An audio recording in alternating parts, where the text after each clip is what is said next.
If you're a Star Trek fan and you like deck building, particularly fairly in-depth, complex, puzzly deck building, let's take a look at Star Trek Captain's Chair. This is the new one from the team that did Imperium, so you know it's going to be crunchy, you know it's going to be good.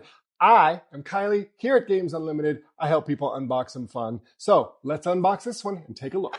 So here we are with Captain's Chair. Now, I know this is a complex deck building game because I have played basically one of the spiritual prequels to this game, which is Imperium. There's a few of those. But I didn't really fall in love with those, but I love Star Trek. So this one's definitely high on my radar. So in this one, you actually get to choose a captain. There's 6 different captains, and they all play completely differently. Of course, I want to start with Picard because I'm an old school TNG kind of guy. And each captain has their own starting deck of cards. So far, that's not very different from most deck builders. You got your own starting deck, and you'll be able to buy cards and get cards later. And you're going to have one option of several different types of cards out in the trade row. So there's allies. This is one of the card types.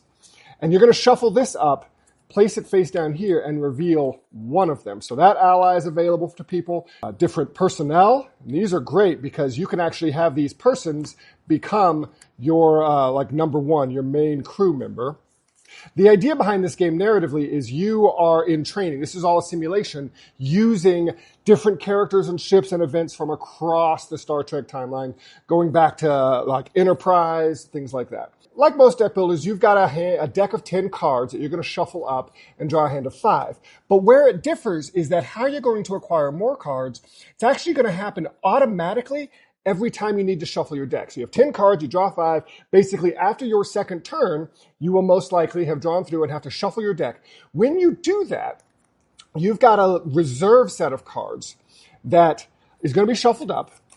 And when you shuffle your deck, you're going to take one of these cards, the random one of your reserve, put it on top of your deck before you draw. So you're going to get it first turn. So these characters, your Datas and your Beverly Crushers and things, they are going to come into your deck automatically after you shuffle. So once you've shuffled 4 times, you'll have all 4 of these cards in your deck. So if you know your deck, you know you're going to have those.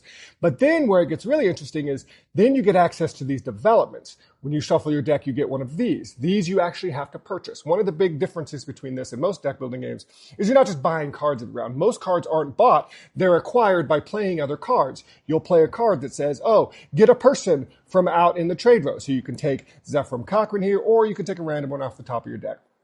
But when you get to your development section, that's when you can choose a card based on the strategy of what you're doing. And if you can pay for it with dilithium crystals or gold pressed latinum, you can put that into your deck.